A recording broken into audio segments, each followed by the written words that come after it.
There's a moment that shows up in a lot of millennial lives, not dramatic, not obvious from the outside, just a small pause before commitment.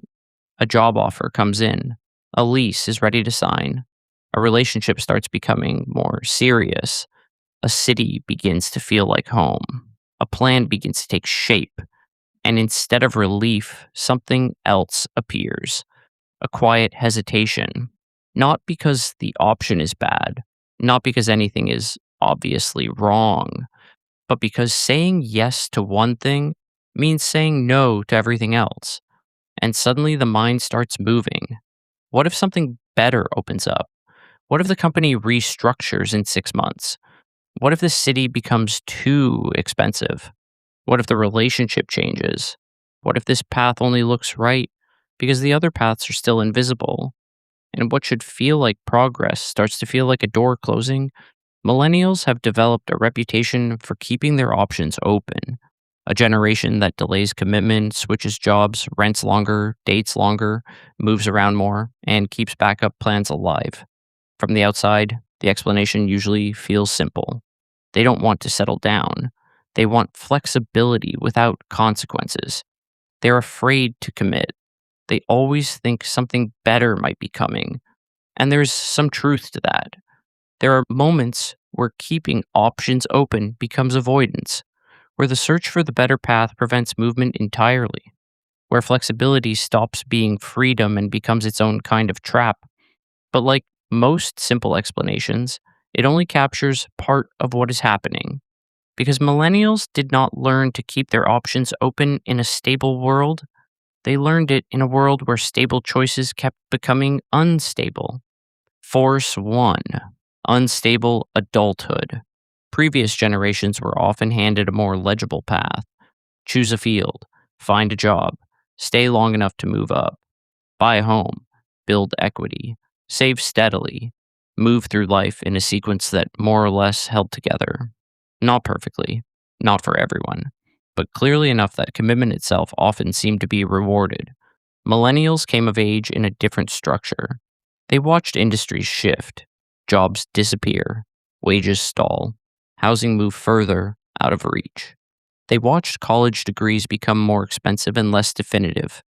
They watched entry level work require experience, and stable careers become something people talked about more than something they could count on. The old advice was still there: pick a path, work hard, commit, but the conditions underneath that advice had changed. So the lesson became different. Do not assume the path will hold. Do not assume the institution will protect you. Do not assume the stable choice will still be stable by the time you arrive. And once that lesson is learned, keeping options open starts to feel practical, not restless, practical. Because if the road keeps changing under your feet, flexibility starts to look less like indecision and more like balance. Force 2: The cost of choosing wrong. In a stable system, a bad choice is often recoverable. You take the wrong job, you change jobs, you move to the wrong city, you move again. You choose the wrong path, you adjust. But for millennials, many choices came with higher costs and fewer cushions. A wrong degree can mean years of debt. A wrong city can mean rent that eats the budget before life even begins. And a wrong job can mean stalled income, lost momentum, or benefits that never quite arrive.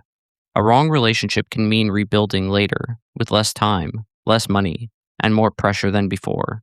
So every decision starts to feel heavier than it should. It is not just, do I want this?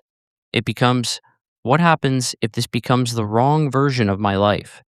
And that question is exhausting because the future is not just unknown, it feels expensive to misread. So millennials keep the door open a little longer. They wait before signing. They hesitate before defining.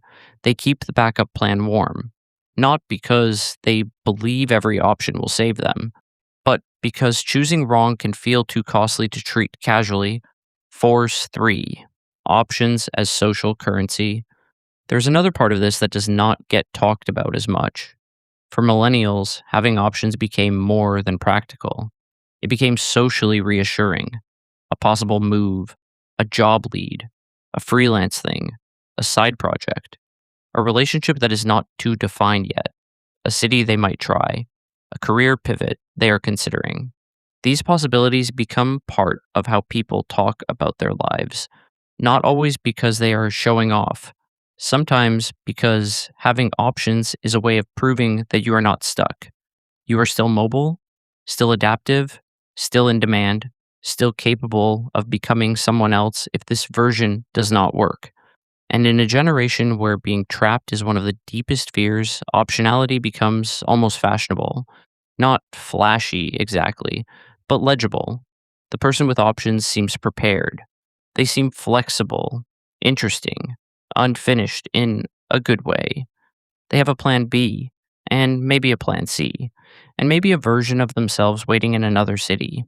There's comfort in being able to say, I'm thinking about a few things. It keeps the story open. It suggests that the current situation is not the final situation, and that matters emotionally. Because sometimes millennials are not just sharing the life they have chosen, they are sharing the lives they might still choose. The option itself becomes part of identity. Even if privately, all those possible lives feel less like freedom and more like pressure. Force 4, optionality as emotional insurance. This is where the pattern becomes clearer. Options are not just fashionable, they are soothing. A side hustle makes the main job feel less dangerous. A second skill set makes a layoff feel less catastrophic. A possible move makes the current city feel less permanent. A backup plan makes the future feel less final.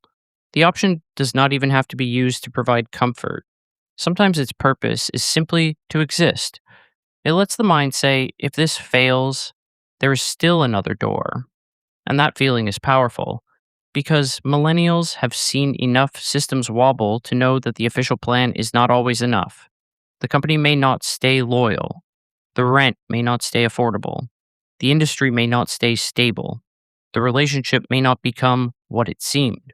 The path may not lead where it was supposed to lead.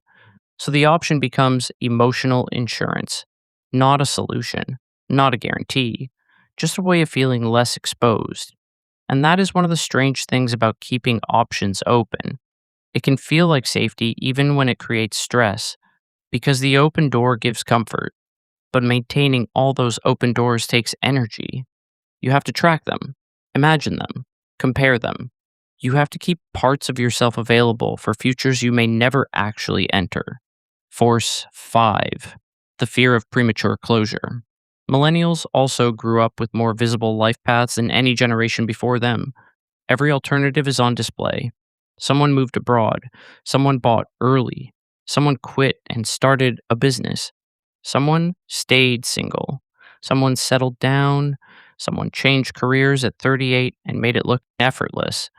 There is always another model of life available, another timeline, another choice, another version of what could have been done. And that makes commitment feel different. Choosing one path does not just mean choosing one path, it means accepting that some imagined versions of life will not happen.